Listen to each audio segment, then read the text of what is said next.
We're now up to the most fun part of this class, which is the theory of probability. Probability has an actual definition, which is the proportion of times an event is expected to occur in an infinite number of trials.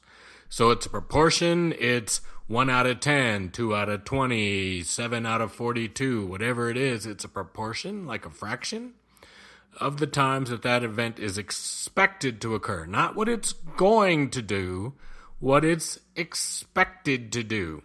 So if we roll a pair of dice, you go down to a casino and you watch a craps table, one roll in 6 should be a 7. But sometimes we go a long time and nobody rolls a 7, and sometimes we roll half 7s in 10 rolls.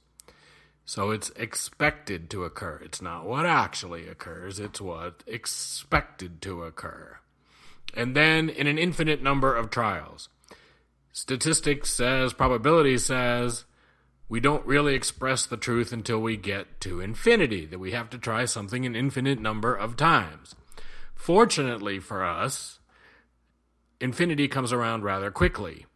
The casinos build those giant billion-dollar playhouses not because people win, but because people lose. And it doesn't take an infinite number of events for them to actually lose. Once they get up into thousands and thousands and thousands of rolls, that turns out most of the time to be close enough to infinity that they know how it's going to come out. Because of that definition, we need to make sure we understand the difference between something being random and something being unpredictable. If I roll the pair of dice, they're random. I don't know what's going to come up. But I know if I throw a fair pair of dice enough times, 1 in 6 times it's going to be a 7. It's just the way it is. 1 in 36 is going to be a 2. That's random. It's a pattern. There's a pattern to the outcome.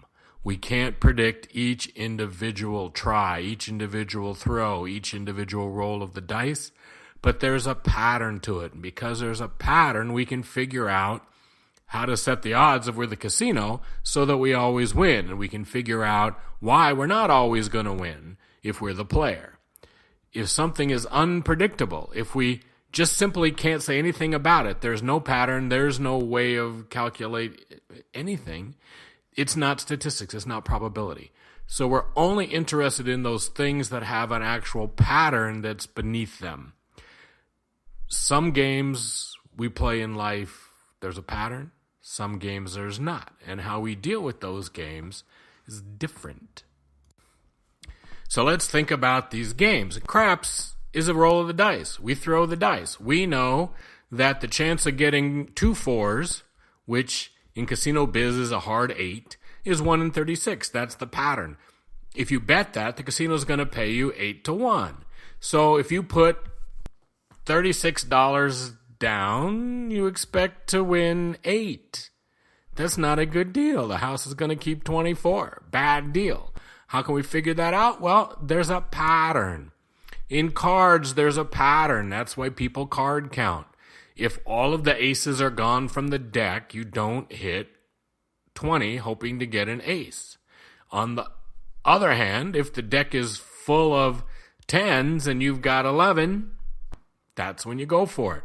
Card counters know the deck is sometimes stacked different ways because there's a pattern to the cards. There's only 4 aces in one deck of cards. If there's casinos playing with 5 decks, then there's 20 aces in the deck, and they can figure that out. Poker, on the other hand, is totally different. When we play poker, sometimes the worst hand at the table wins the pot. The house, because there is no underlying pattern, the house in the casino, does not play against the players. In craps and 21, it's the player against the casino, against the house. In poker, the players play each other, and the house just skims money off the top of the pot. Slot machines, in the old days, a slot machine was mechanical. You pulled a handle. And people could actually jiggle the handle, and it affected how the last wheel turned up.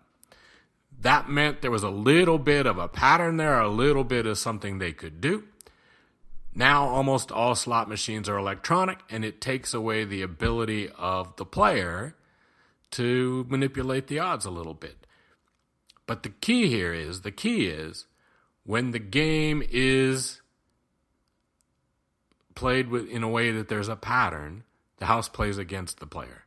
When there's no pattern, the house makes the players play against each other. All right, stockbrokers and monkeys. Turns out that if we take our average stockbroker and we have them pick a basket of 30 stocks for us to buy, and we take our average monkey and give him a dartboard with all the possible stocks in the world on it, and have him throw darts and pick 30 stocks, and we buy those, that if we hang on to those stocks for a long period of time, the monkey does just as well as the stockbroker. It's very rare that a stockbroker over time outperforms the monkey. What happens is, in probability, is that somebody has a really good year and people think that that person's smart, and then next year they give that person a lot of money, and it turns out that that person is just a monkey, and the people who gave them all that money the second year don't do as well. When you see someone who's actually been able to do well in the stock market over a long, long period of time, then you believe that person has a skill and that person is better than average. But for the most part, stockbrokers are guessing just as much as we are, and you might as well get a monkey to help you pick what stocks you buy. There are 3 views of how probability works. And in different circumstances, we actually take these 3 views. People used to argue about which one of these is right, and the answer is, in certain circumstances, they're all right. The first and oldest of these views is called the classical view, strangely enough, or the logic view, and that's the idea that you should be able to sit down with a piece of paper and a pencil and figure things out mathematically. You should be able to figure out the game before you play it. So if you have dice and you look at those dice, you don't need to throw them to be able to figure out how often different combinations of the dice are going to come up. We can calculate it. We can get that. If we have a deck of cards, if you're used to playing with regular cards and then someone hands you a pinochle deck, doesn't change anything. You could look through that deck long enough with your yellow pad and your pencil once you finish this class and be able to figure out what the odds are of getting things. So the original old school approach, logic, classical. These folks, though, at one point believed that there was no other valid way, that if you couldn't figure something out logically, you couldn't trust the probability. And we have gone on and we know that that's not exactly true, and we can deal with things when we can't just sit down and calculate them out. The next view is the large numbers view.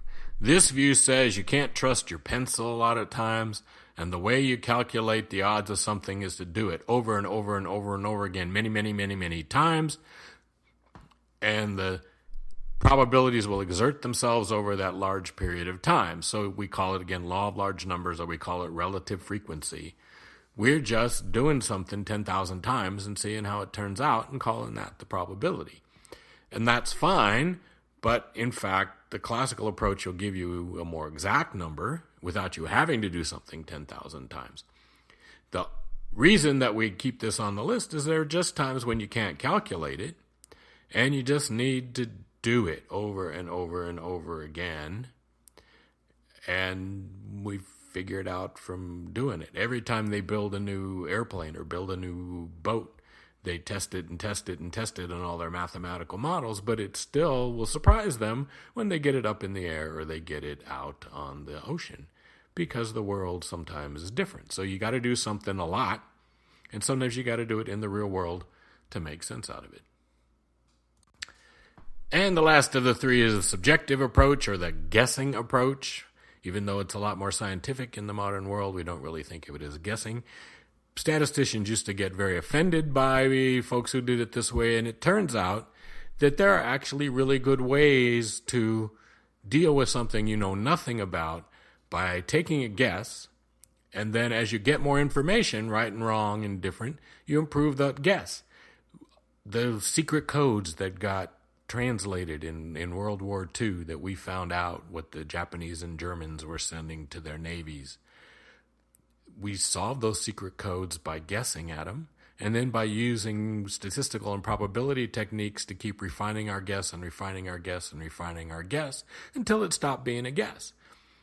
So these things are sometimes very helpful. Sometimes the best way to get out of probability is to take a guess and then see how your guess turns out and then modify your guess and keep going and going and going step by step.